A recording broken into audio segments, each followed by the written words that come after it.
अस्सलाम वालेकुम दोस्तों, एक और वीडियो में आए वेलकम ऑल ऑफ यू दोस्तों। वीडियो में बात करेंगे आज आपसे बीएससी का पेपर आज हो चुका है नर्सिंग का 2023 का। आप सब लोग बहुत दिन से इसका वेट कर रहे थे। आखिरकार टेस्ट हो चुका, तैयारी आपने की होगी, बहुत मेहनत की होगी। जिन्होंने मेहनत की होगी वो ज़रूर आगे जाएंगे।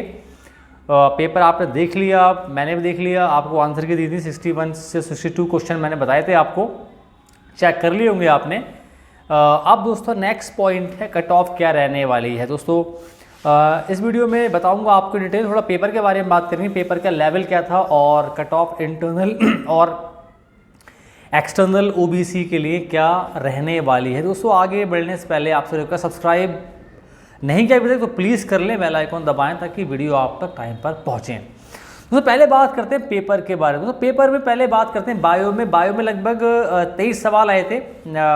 23 सवाल वहाँ आपको दिए थे और उसमें दोस्तों मेरे ख्याल से बायो का पेपर ठीक ठाक था। मतलब ऐसा नहीं था कि बहुत टफ है, मतलब ठीक था, ऐसा मान के चल सकते हैं आप कि 23 में से 15 सवाल थे, 14 सवाल मतलब 15 के अराउंड सवाल ठीक ठाक थे। ऐसा नहीं था कि बहुत ज़्यादा आपको लगे बहुत मुश्किल है। बाकी जो नहीं पढ़ के गया होगा उसको सारा मुश्किल लगता है, उसके बारे में बात करना बेकार है। दोस्तों दूसरा बात करते हैं आपसे इंग्लिश के बारे में। इंग्लिश दोस्तों 20 नंबर की आई थी और इंग्लिश दोस्तों जहाँ तक मेरा ख्याल है, मैं बात कर रहा हूँ एज ए टीचर, तो जो लेवल था वो मतलब आसान था यार, मेरे ख्याल से आसान था। पढ़ने वाले की बात कर रहा हूँ अगेन, लगभग 15 नंबर तो आप जो पढ़ने वाला बच्चा होगा वो आराम से उसके अंदर स्कोर कर गया होगा।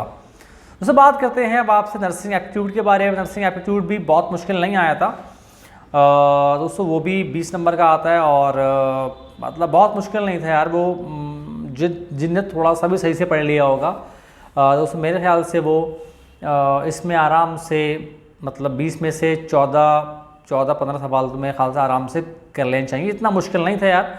अगेन ध्यान रहे आपको कि मैं बात कर रहा हूँ एज ए टीचर, लेकिन देखना पड़ता है सवाल का लेवल क्या होता है, तो वो इतना मुश्किल नहीं था। 5-6 सवाल ज़रूर थोड़े से लगे होंगे, लेकिन बहरहाल 70% तक इट वॉज नॉट टफ। दोस्तों फिज़िक्स हमेशा मुश्किल होती है क्योंकि उसके अंदर बहुत सारे आते हैं आपके न्यूमेरिकल, उसके बारे में बात नहीं करूँगा मैं, वो सबको मुश्किल लगती है। तो केमिस्ट्री में भी लगभग आपको 17 के करीब सवाल आए थे, वो 3 नंबर गए उसके आपको बायो में। तो केमिस्ट्री दोस्तों 7-8 नंबर की तो इतनी मुश्किल नहीं थी, वो आसान थी आपको, मतलब आइसोमर वगैरह और स्ट्रक्चर वाइज वो इतना मुश्किल नहीं था। तो वहाँ भी मैं समझता हूँ 50% मामला था, 50% तो वो आसान थी दोस्तों। ये ओवरऑल अगर मैं देखूं तो मेरे ख्याल से दोस्तों ये पेपर, मतलब मैं इसको बहुत मुश्किल तो नहीं डालूंगा। मेरे ख्याल से ये पेपर मान सकते हैं कि मतलब 58-42 होगा, मतलब 58 सवाल अगर मैं आपसे बात करूं तो इतने मुश्किल नहीं आए थे। 15 नंबर बायो के मान लें, तीनों में 15 आप मान सकते हैं।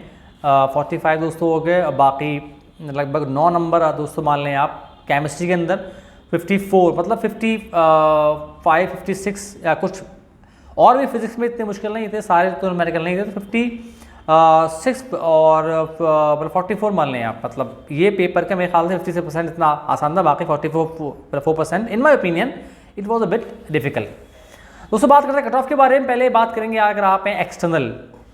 दोस्तों अगर आप एक्सटर्नल हैं, जनरल हैं, दोस्तों मेरे ख्याल से इस पेपर में सीट्स बहुत कम है, केवल 20 सीट्स है, तो कट ऑफ यहाँ पर बहुत कम नहीं आने वाली है। इसमें बच्चे ठीक ठाक बैठ जाते हैं सीट को हिसाब से देखते हुए बात करें हम तो।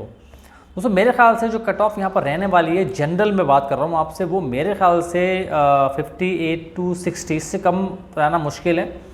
अगेन क्यों मैं आपसे कह रहा हूँ, क्योंकि जिन बच्चों ने फिजिक्स भी थोड़ी कर ली होगी ना, मतलब 7-8 नंबर की कर ली होगी, तो वो उनका नंबर और पढ़ने वाले होंगे वो 60 के ऊपर निकल जाएंगे, मतलब इससे कम। ये दोस्तों ये मेरा गैस 58-60। तो बात करते हैं अगर आप ओबीसी हैं तो यहाँ भी बहुत सीट्स नहीं हैं, तो यहाँ भी दोस्तों मेरे ख्याल से जो कट ऑफ रहने वाली है ओबीसी के अंदर वो मे बी 56-58, इससे कम दोस्तों बहुत ज़्यादा मुश्किल है। तो अगर आप एससी हैं और एसटी हैं दोस्तों, तो भी ऐसा नहीं है कि बहुत कम पे आपका हो जाएगा, क्योंकि अगेन सीट्स बहुत कम है। तो मेरे ख्याल से दोस्तों यहाँ जो आपका कट ऑफ रहने वाली है SC ST के लिए, एक्सटर्नल के लिए, अराउंड मे बी 52-55, इससे कम दोस्तों बहुत मुश्किल है। इससे ऊपर तो होगी लेकिन इससे कम मेरे ख्याल से बहुत ज़्यादा मुश्किल है। सो बात करते हैं इंटरनल के बारे में। अगर आप इंटरनल हैं दोस्तों, इंटरनल में भी ऐसा नहीं है बहुत कम होने वाली है। इंटरनल आप इतना मान सकते हैं कि अगर आप इंटरनल दोस्तों हैं तब भी आपका स्कोर मेरे ख्याल से इसको देखते हुए 53 to 55 ये मेरा गैस है, बल्कि 54 to 56 मान लें आप। उससे कम दोस्तों मेरे ख्याल से बहुत ज़्यादा मुश्किल है। सो अगर आप इंटरनल हैं और ओबीसी हैं तो आपका स्कोर मेरे ख्याल से मे बी 52 to 54, इससे कम दोस्तों बहुत मुश्किल है। मेरे ख्याल से इससे कम पे नहीं होने वाला है, क्योंकि पेपर अगेन मैं कह रहा हूँ इतना मुश्किल आपके लिए ये नहीं आया था।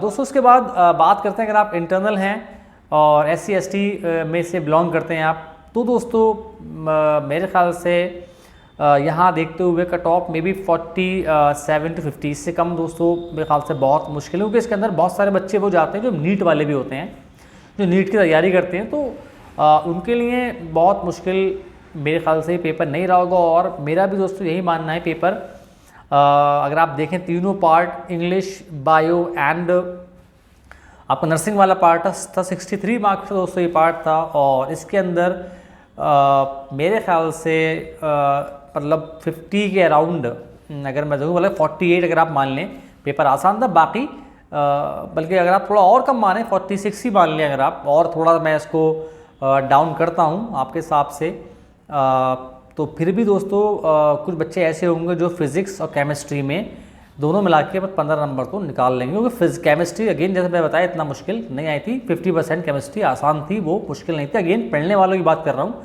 कुछ को सब मुश्किल लगता है उनके बारे में बात नहीं कर रहा हूँ। तो ये था मेरा गैस BSc नर्सिंग के बारे में। I hope like my video, अगर आप पसंद आई तो प्लीज़ सब्सक्राइब, मैंने अगर आपकी हेल्प की है लाइक कर दें, शेयर भी कर दें। मिलूंगा आपसे अगली वीडियो में। खुदा हाफिज़।